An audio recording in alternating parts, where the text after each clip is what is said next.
Hey everyone, this is Rocky from We Learn Chess. Welcome back after a while. Hope everyone's been well.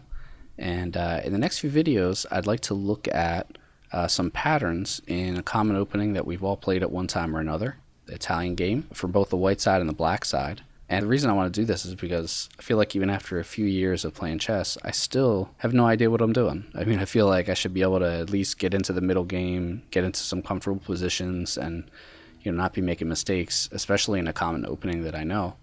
But from both the white side and the black side, I feel like either I don't get an advantage or I'm defending or whatever. So I'm starting to look at some resources on my own. And as I learn some things, I'd like to share with you some of those tips and ideas and patterns. And so this won't be like an entire go over all the 2,000 variations in the Italian opening kind of thing. There's probably plenty of stuff on that, opening books and whatever. It's too much anyway, at least for me. To concentrate on. I feel like I can't learn that way anyway. So I want to look at some patterns that we could try to remember from both the white side and the black side. I'll try to stick to one pattern per video because even with one little pattern, sometimes you have to show a lot of lines to demonstrate it. Okay, so let's look at what we're talking about here. If we get a double king pawn opening and we get these typical moves, of course there are a lot of other openings that both sides could play, but we get the Italian game. And I've looked a lot at the two knights defense and the fried liver and things like that. We can return to that in some other videos in the future, but for now I want to look at probably what the most common move is, which is bishop c5. Fun move here for white is the Evans gambit, but that'll have to be for some other time as well. But let's look at just normal moves and try to understand what's going on in the opening and look at some patterns. So one book that I'm looking at right now, which is called, I think, Logical Chess. I'm through like 40 or 50 pages of it. This book is great. It explains every move. That's what the name of the book is, like Logical Chess Move by Move or something like that. Yeah, I'll put the link below.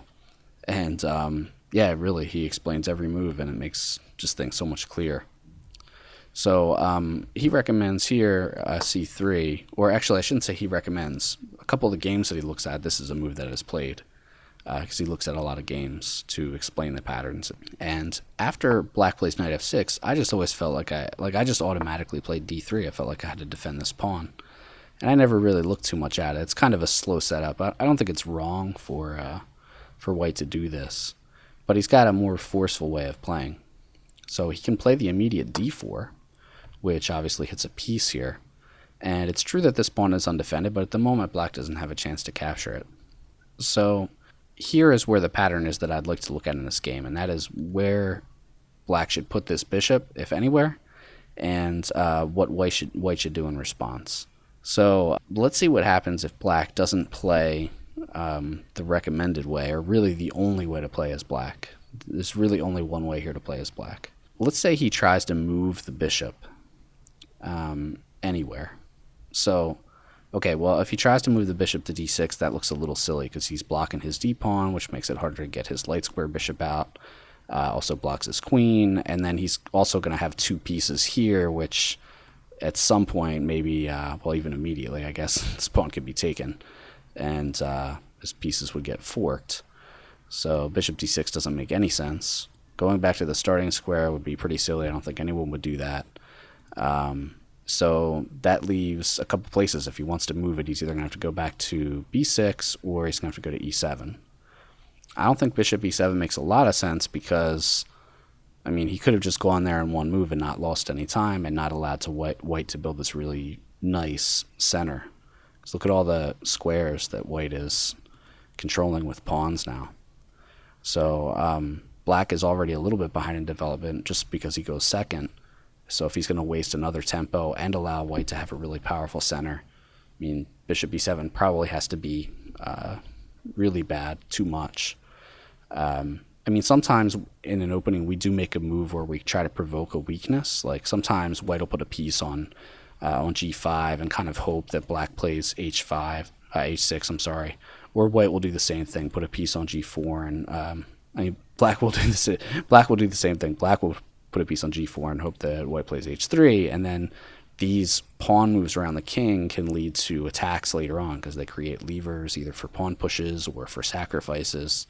And so in that sense, you could play a move and then retreat your piece because you've achieved something. But here in this case, if you were to play bishop c5, allow white to build a powerful center and then go to sort of the somewhat passive, I mean, it's usually acceptable, but somewhat passive e7, that doesn't really seem like you've lost time and you haven't achieved anything, so that makes no sense. So none of these three squares make any sense. So that leaves bishop b6 if you're going to move the bishop. And here at least black has achieved a little something because he's rerouted this bishop to this beautiful diagonal where if this d4 pawn ever moves, like if white ever takes on e5 for example, or if he pushes d5, then it's going to open up this bishop and it's going to be looking sort of always at this tender point on f2, and sometimes that can cause white some problems if he doesn't address it. So, here there's some little achievement, I think, for black. Could turn out to be something better later in the game. But the problem with this move, and also it's the same problem with bishop e7, is that the loss of time is going to be devastating for black. And this is actually a losing move. It's amazing to think that this is a losing move right in the beginning. But it is, because white can take this pawn. So hitting the knight, pawn's defended by this knight, and now black has to make some choices now, and none of the moves really are going to be good. I mean, if you retreat to g8, okay, among other things, white could just castle and develop and have a huge development lead. He could also probably do things with bishop with queen d5, threatening mate, and then continue to develop a little more forcefully, or maybe there's some bishop takes f7 tricks. I didn't even look at that just because that move seems like just terrible. So that leaves either taking the pawn that's undefended or playing knight to g4 and hoping to round up this pawn on e5. The book that I'm looking at recommends taking e4. Stockfish 7 recommends g4, so we'll look at both. Let's look at e4, takes e4 first. But this is obviously a bit of a problem because either white can take on f7 with check, and then if king takes, then queen d5 and picking up the knight, getting his piece back with a pawn profit and white's king is displaced, or even more forceful is to play queen d5 immediately, threatening checkmate. And it's true that black could throw in this check here, but even the funny looking king e2 where your king's in the middle, and black is in a world of problems because let's say he protects the mate threat, or he could castle, I guess, too. But at least this puts something in front of the king and protects here. Then, at the very least, white can take this. The bishop's under attack now, and white's going to be able to slot his rook out. Probably he'll be able to play bishop e3 to nullify this only good piece that black's got going for him. And his lead in development and continued attack is going to be problematic for black. So this is no good. And I mean, probably I guess black should take the pawn, but still. So that means that knight e4 is really, really a problem. If he wants to play knight g4, again trying to at least get a center pawn and perhaps not be in such the line of fire because the knights would protect each other. Then white has this very common trick that I often forget to look for as white and as black. You always want to be on the lookout for early sacrifices on f7. If you can gain a pawn in the process, or just even if material's equal, but displace black's king and get an attack. And that often happens when this knight is undefended here on g4. So because this d pawn hasn't moved yet, the bishop's not protecting it. So you have bishop takes f7. Okay, basically this sacrifice has to be accepted, because if he tries to do something like king f8, there's probably a whole bunch of ways to win here. Probably I would say this is the most forceful, because now you're hitting the queen, then he's got to play the knight back. At the very least, you can move this bishop back. You're hitting this knight. Probably your queen's going to come into play. Again, he always has this one move. Like here, if he wants to fork the queen and the rook, you could play here, for example. If he tries to take the rook, he's getting checkmated, either in one, or he could try to delay it forever with moves like this, check, queen here, check, something like this, check, check. I mean, check. I don't know where you're gonna go. Checkmate. Yeah, you can get checkmated like that, I guess. So you can't take the rook, so that fork doesn't mean anything, and he'd have to do something else here. He's still under massive attack. Knight's in a pin. Checks are coming. all kinds of material is going to get lost trying to save himself. So this is terrible. So that fork doesn't do anything, and that means that this bishop here has got to be taken. So king takes, and then you've got this typical knight check here. The bishop holds the knight, so the queen can't take it. And then I forget where black's supposed to go, but let's just say here, takes, and this is probably the best that black can do after making the mistake of moving the bishop back to b6 way back there on whatever move that was on move 5. Okay, it's true that black could take this pawn and hit the queen, or he could develop this pawn and with the tempo on the queen. But after the queen moves and white inevitably castles, then he's going to have a safe king. He probably will be either equal in development or only very slightly behind. And then black's going to end up falling behind because at some point he's going to have to make some really awkward moves to get his pieces out. There aren't really good squares for all these pieces. And white, after he gets in something like knight d2 and develops it out somewhere, then moves his bishop, the rooks are going to come into play in the center. White's king is probably still going to be either in the center, or it's going to be a little bit vulnerable if he castles. Then also white has pieces coming into the attack pretty quickly. So this is going to be really tough for black to defend. I mean, he's not lost here. Well, he probably is almost lost. If white really prosecutes the advantage, then he probably is almost lost. But let's say even if you don't do that as white, you're going to have a very comfortable game. So yeah, this is not how you want to play for black, obviously. So again, I'm not trying to show every single possible line because you can get that out of an opening book somewhere. But I do want to show the pattern. So the pattern here we're looking at is this bishop, once it gets hit with d4, cannot move. It can't move to any of these squares for the reasons we discussed, and it can't talk to b6. If he tries to move to e7, we're going to see very similar stuff. I mean, probably white could get an advantage either with taking or even with pushing, because at some point you see this d-pawn march all the way up to d6 and sacrifice itself, or plan itself here. There's some really nifty variations if you want to look at your computer or look at an opening book and see, in different kinds of lines where this pawn just establishes itself as a wedge right here, and a lot of times it can't be taken, or if it's taken and black doubles his pawns, it's a while before he can get free, or it's taken and the queen comes in here to d6 and blocks up the position. It's just terrible for black. But even probably taking is probably even better here just because it's so forcing, and it would lead to similar variations to what we've seen.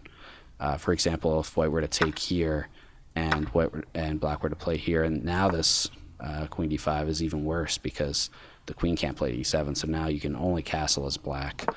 Then this is taken, and again, white just has material ends, a lead in development, and as soon as he gets castled, he's going to be perfectly safe, and really, black has nothing for this. So, okay, so let's go all the way back here. So if we've established that this bishop can't go anywhere to any squares, obviously these other squares are attacked, then what can black do?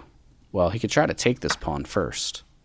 And then probably there's a lot of interesting moves for white here. Like, I don't know if queen b3 is good yet or not. But you can just take back as white. And now you're kind of in a similar position. Remember, this pawn is defended twice. So it's kind of similar to what we just saw. If the bishop tries to move back, now the only difference is that now white's pawns are totally free to move. And these pawns can steamroll up the board, so d5 here is really interesting. If black tries to play the natural knight a5 hitting this bishop, well, I can just move the bishop to d3, and then oops, this knight doesn't have any squares. So white is just threatening on his next move to play b4 and just win that knight with the pawn. So if black wants to try to avoid that, I guess he could play like c5 in the hopes that if white takes en passant, he could take back with the knight. But I mean, white doesn't even have to take that. He can just leave the knight stranded on the board, for example. And what's this? Black's going to be playing without a piece for a while. He could just even castle here and just continue to milk his advantage. Like if castles, maybe something like c4, bishop can just drop back. And again, this knight, it's going to be a while for him to get out. Plus, look at how awkward these pieces are here on the queen side. I mean, in order to get the knight back, probably he's going to have to free up b7. To free up b7, he's probably got to play a6, move the bishop again, maybe b5. then maybe knight over, then knight over again, then maybe bishop b7. I mean, there's so much time lost here. In the meantime, black can generate a kingside attack, and black pretty much has to castle kingside because it's going to be really hard for him to get over here to the queenside anyway, even if he wanted to, because of all the moves it would take to get his king over. And remember that black's effectively playing down a piece for a long part of the game. So that's not any good. So going to a5 is not really in the question. So what else can he try? Well, if he goes back to b8, hoping that eventually he's going to play d6 and then kind of reroute the knight is sort of a natural way. Black actually gets crushed immediately with e5. So these center pawns, the center that white established in the beginning is already mobile, and it's just black is just getting steamrolled here. So okay, white could also retreat the other knight, which in the book that I'm looking at is actually I think what the author mentions. He doesn't really mention too many lines. Obviously this pawn's protected, because if you think about it, like if the knight comes out here attacking this pawn, the pawn's actually defended. Now the king is in the middle, and this f2 pawn is getting hit. So, but white can just castle first, and now he's got some threats going on. For example, this knight, if it gets asked where it's going to go, it gets kicked, for example, with h3, it's probably going to have to go to a place it doesn't want to, like h6 allowing. Bishop takes, for example, or white could maybe try to push these pawns and just open up lines. He can continue to develop and milk that advantage for as much as he can. There's lots of things that white can do here. You can see the black's pretty much undeveloped. His king's still in the center. So probably black has to hurry up and try to develop a little bit. This move d6 would protect the knight in the event that, for example, the knight moves to open up an attack here. It also frees up the bishop, obviously. It attacks the center pawn, so black could take this pawn maybe if white didn't do anything about that. So it seems like this would, help white survive at least. But white has the nice e6, just continuing to push. And if, for example, if white were to take this, for example, we see that common theme where once the f-pawn is moved, then you've got this bishop move here which hits the queen, and the f-pawn can no longer be pushed to f6 to defend it. The knight could drop back, but again, that's retreating. If white wanted to do something a little more active, he could move the queen, but then you've got this move here, and probably the queen has to come out here to c6, and then probably could hit it again, something like this, something like this. There's probably even better moves, but tempo's on the queen. Potentially queen getting trapped. I mean, this probably is a poison pawn if I had to guess. Look at the massive lead in development, the uncomfortable position for black. The knight's going to get pushed back. King's in the center. There's probably 10 different lines we could look at, but I imagine they're all bad for black. So black doesn't want to get into this situation. And again, I know I could look at some other lines, but that's not totally the point. I just want to show that all of this is really, really difficult for black to play. Even if he finds perfect moves, he's probably still going to be at a significant disadvantage in all these lines. So that means all the way back here that retreating the knight is probably just straight up losing for black if white prosecutes the advantage correctly. So that only leaves knight e7. And from here, there's a lot of tempting stuff. Like I immediately wanted to try to make d6 work, where it takes and then queen takes, but I don't think it's quite good enough yet because this pawn is loose and the knight could come and take it and be hitting the queen on d6, so that wedge wouldn't quite work yet. But if you play knight c3 first, protecting this pawn, now I think you are threatening some things either with e5 or with d6 or combination of both, and this is going to be uncomfortable for black as well. This is definitely better. So yeah, this is still a game. Black's in it. Black can play this position, but it's definitely more comfortable for white. White's going to have the better development, and probably he still can develop some kind of attack with opening lines and getting his pieces out first. But this is the best line we've seen for black so far, but it's still not really comfortable or the way that you want to play for black, because you still have a lot of problems to deal with.